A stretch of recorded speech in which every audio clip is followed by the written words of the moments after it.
Hello दोस्तों, तो कैसे हैं आप लोग।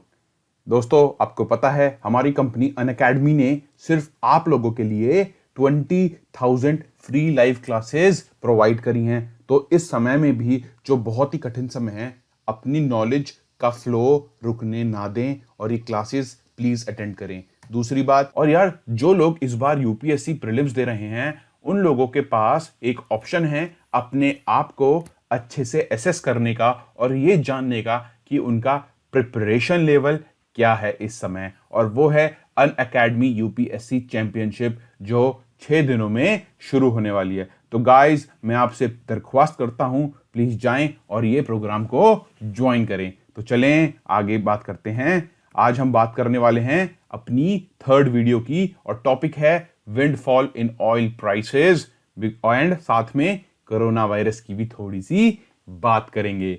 ये थर्ड वीडियो है दोस्तों हमारी इनडेप्थ सीरीज की, और जो पुरानी वीडियोस पे आप लोगों का प्यार मिला उसके लिए थैंक यू। और इस वीडियो को भी यार प्लीज लाइक करें, सब्सक्राइब करें और शेयर करें। अगर आप इस वीडियो को एक बार भी देखते हैं दोस्तों, तो प्लीज बिना कमेंट और बिना लाइक करें ना जाएं। तो चलो भाई, स्टार्ट करते हैं बिना किसी देरी के। तो देखते हैं सबसे पहले कि कारण है क्या। भाई मांजरा है क्या, जो तेल के दाम हैं वो इतने क्यों गिर गए हैं। तो सबसे पहली चीज, दोनों तरफ से, मतलब सप्लाई साइड से भी और डिमांड साइड से भी जो ऑयल है उसके ऊपर अटैक हो रहा है और इसलिए उसके प्राइसेस गिर रहे हैं। इस चीज को हम आगे और समझते हैं, उससे पहले हमें समझना पड़ेगा भाई ओपेक है क्या। ओपेक है क्या भला, क्या चीज है। तो भाई ओपेक कुछ नहीं है, 13 मेंबरों की ऑर्गेनाइजेशन है जो पेट्रोलियम एक्सपोर्ट करती हैं। और ये 13 मेंबर कौन कौन से हैं दोस्तों, आपको इतना याद रखने की जरूरत नहीं, लेकिन फिर भी मेरी वीडियो में आपको मैं टेक्निक बताऊंगा कि कैसे याद करना है। तो आखिरी मेंबर था जो जिसको निकाल दिया गया था, बर्खास्त कर दिया गया था, वो था कतार। उससे पहले इंडोनेशिया भी था मेंबर, पर वो भी अब नहीं रहा।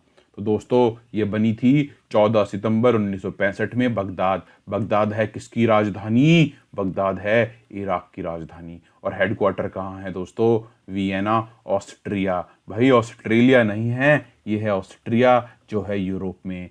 तो दोस्तों जो फाउंडिंग मेंबर थे, जिन लोगों ने इसको बनाया था, वो कौन थे, तो उसके लिए बहुत बढ़िया आपके पास एक्रोनिम है, वो है VKIIS, मतलब वी किस, वी किस। तो देखते हैं एक्रोनिम क्या है। तो सबसे पहली कंट्री है वेनेजुएला, ये है साउथ अमेरिका में दोस्तों, साउथ अमेरिका की एक कंट्री देखिए।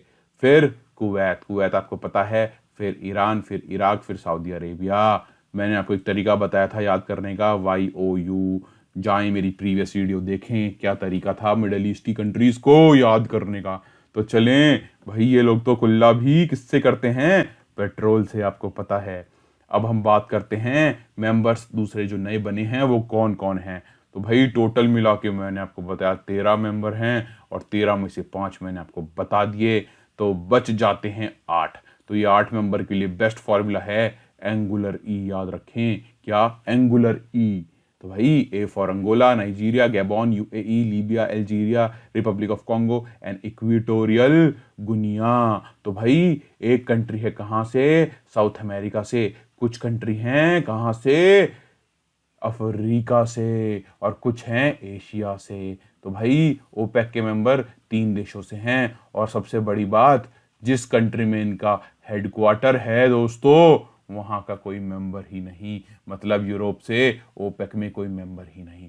तो यार अब हम जान लेते हैं कि ओपेक प्लस क्या बला है।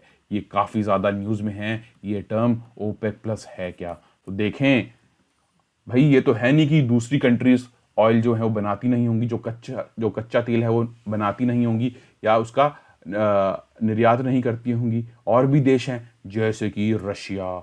रशिया भी काफ़ी ज़्यादा पावरफुल कंट्री है जिसके पास काफ़ी ज़्यादा ऑयल रिजर्व्स हैं। तो ऐसी कंट्रीज जो ऑयल का तो भाई ऐसी कंट्रीज जो ऑयल का उत्पादन भी करें और निर्यात भी। तो ऐसी कंट्रीज जब डील करती हैं ओपेक के साथ, और ओपेक काम करता है कैसे, गैंग की तरह भाई, गैंग बैंग, मतलब कार्टेल की तरह। क्रूड ऑयल के, उनको कंट्रोल करता है। तो भाई जब ओपेक ऐसी दूसरी कंट्रीज के साथ बैठ के मीटिंग करें तो उसको बोलेंगे ओपेक प्लस। क्या बोलेंगे भाई? OPEC plus. तो ऐसी मीटिंग अभी रिसेंटली हुई थी, किसकी? ओपेक की और रशिया की।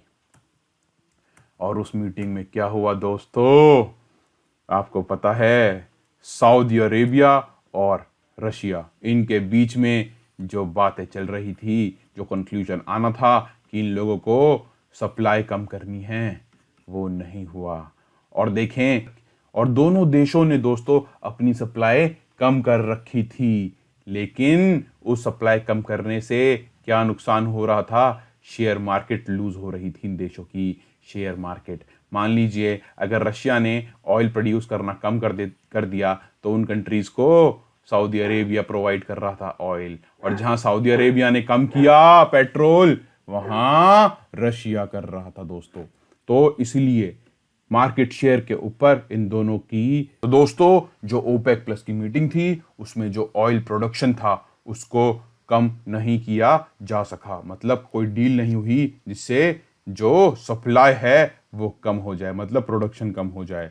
तो हुआ कि आखिरकार पेट्रोल के प्राइस गिर गए। तो both country refuse to extend their output cuts already in place. जो पहले से कम रखे हुए थे उन्होंने अपने आउटपुट वो नहीं रखे, अब बढ़ाएंगे।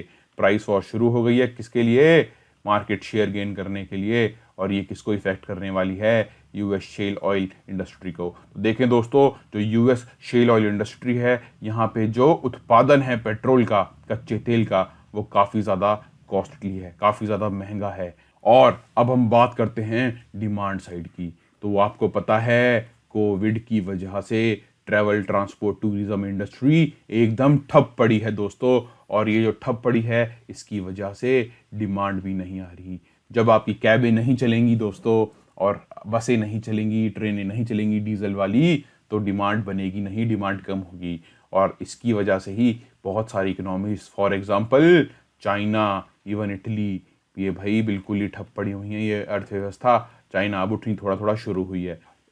तो चाइना सबसे बड़ा इंपोर्टर है क्रूड ऑयल का। तो भाई तो डिमांड तो कम हो रही है, वहीं सप्लाई बढ़ती जा रही है। डिमांड हो रही है कम, पर सप्लाई बढ़ती जा रही है। तो इसकी वजह से क्या हुआ दोस्तों?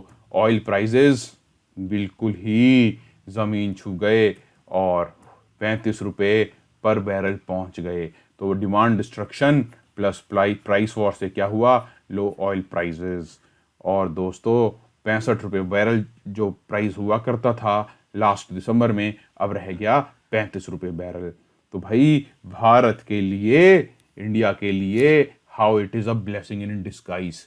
तो भारत के लिए इस चीज़ का क्या फ़ायदा है, तो देखते हैं। चलिए, तो पहली चीज़ हम समझते हैं कि स्ट्रेटेजिक पेट्रोलियम रिजर्व्स क्या होते हैं दोस्तों। तो देखें, भारत में पहले से कुछ पेट्रोलियम रिजर्व्स हैं, जैसे कि विशाखापट्टनम, मैंगलोर और पादुर। तो यहाँ पे हम क्या करते हैं दोस्तों, जो पेट्रोल है, जो क्रूड ऑयल है, कच्चा तेल है, उसको हम सेव करके रखते हैं एक्सीजेंसीज के लिए, इमरजेंसी सिचुएशंस के लिए दोस्तों। और कुछ नए क्रूड ऑयल रिजर्व्स बनने का प्लान है, जैसे कि चांदीखोल उड़ीसा में, और पादुर कर्नाटका में, और राजकोट गुजरात में, और राजस्थान में भी दोस्तों, राजस्थान में भी। तो 4 और नए ये अभी बनने हैं। तो चलें इसकी बात करते हैं कि हमें स्ट्रेटेजिक पेट्रोलियम रिजर्व्स चाहिए क्यों। तो भाई 83% ऑफ द क्रूड ऑयल जो हमारा है, हम आयात करते हैं, हम बाहर से इंपोर्ट करते हैं। तो जो क्या करता है, हमारे करंट अकाउंट डेफिसिट को बहुत ज़्यादा वाइडन कर देता है। क्यों? क्योंकि भाई हम जो क्रूड ऑयल खरीदते हैं वो डॉलर में खरीदते हैं, उसकी वजह से हमारा जो फॉरेक्स है वो भी कम होता है। और अगर कभी भारत की लड़ाई होती है ऐसे देश के साथ, फॉर एग्जांपल पाकिस्तान, जिसके रिलेशन गुल्फ कंट्री से ज़्यादा अच्छे हैं, तो भारत की जो एनर्जी सिक्योरिटी है भाई वो भी खतरे में पड़ सकती है। अभी फ़िलहाल हमारे पास 13 दिन के क्रूड ऑयल रिजर्व्स हैं, पर हमें एटलीस्ट, जो स्ट्रेटजिस्ट बोलते हैं, हमें एटलीस्ट 90 दिन के रिजर्व चाहिए ही चाहिए। भाई 90 दिन चाहिए ही चाहिए। अब भाई इम्पैक्ट क्या पड़ेगा इंडिया पे इस चीज़ का, कम ऑयल प्राइसेस का? तो भाई हमारा करंट अकाउंट डेफिसिट जो है वो थोड़ा कम हो जाएगा, हमें डॉलर कम देने पड़ेंगे, हमारे फॉरेक्स जो रिजर्व्स हैं उस पर कम प्रेशर पड़ेगा और इकोनॉमिक इम्पैक्ट जो हो रहा है कोरोना वायरस का, जो एक्स्ट्रा पैसा आ रहा है यहाँ से वो इस्तेमाल हो सकता है। और एक्स्ट्रा पैसा कैसे आ रहा है आपको पता है, एडिशनल टैक्स जो लगाती है सरकार, किस पे एक्साइज ड्यूटी लगती है, पेट्रोल पे। और भाई आपको पता है अभी रिसेंटली जो प्राइजेस थे वो काफ़ी ज़्यादा हाई हो गए थे सब्जियों के, फलों के, है ना। प्याज 100 रुपए किलो तक पहुंच गई थी, आपको अगर पता हो, अगर आप जाते हो बाहर, ठीक है, घूमते हो तो भाई जो इन्फ्लेशनरी प्रेशर थे वो थोड़े से कम हो जाएंगे क्योंकि ज़्यादा पैसा आ जाएगा। अब भाई कंक्लूजन है क्या इस चीज़ का, तो कंक्लूजन है कि हमें स्ट्रेटेजिक रिजर्व्स और बनाने हैं, क्योंकि अगर हम इस समय, जो अभी समय चल रहा है कि 35 रुपये डॉलर रेट है, तो भाई इस समय अगर हम अपने स्ट्रेटेजिक ऑयल रिजर्व्स को भरना शुरू करें तो हमें सस्ता पड़ेगा भाई, बहुत सस्ता पड़ेगा। जब आपको पता है जब प्राइस कम होते हैं चीज़ के तब खरीद लेनी चाहिए और बाद में जब बढ़ेंगे तो बेच देनी चाहिए। दूसरी चीज़, हमें अपनी इकोनॉमी को गैसीफाई करना है। तो भाई इसका मतलब क्या हुआ गैसीफाई का, तो भाई हमें पेट्रोल पे और डीजल पे जो हमारी डिपेंडेंसी है उसे कम करना है और किस पे, नेचुरल गैस पे बढ़ाना है, क्योंकि भारत के पास नेचुरल गैस के रिजर्व्स बेटर हैं पेट्रोलियम से। तो हमें फोकस रखना है रिन्यूएबल एनर्जी पे, अक्षय क्षेत्र पे, जैसे कि सोलर एंड विंड एनर्जी। तो दोस्तों आज की वीडियो आपको मेरी कैसी लगी प्लीज़ कमेंट करें यार। अगर वीडियो आपने देखी है तो प्लीज़ प्लीज़ प्लीज़ बिना लाइक और बिना कमेंट करे ना जाएं।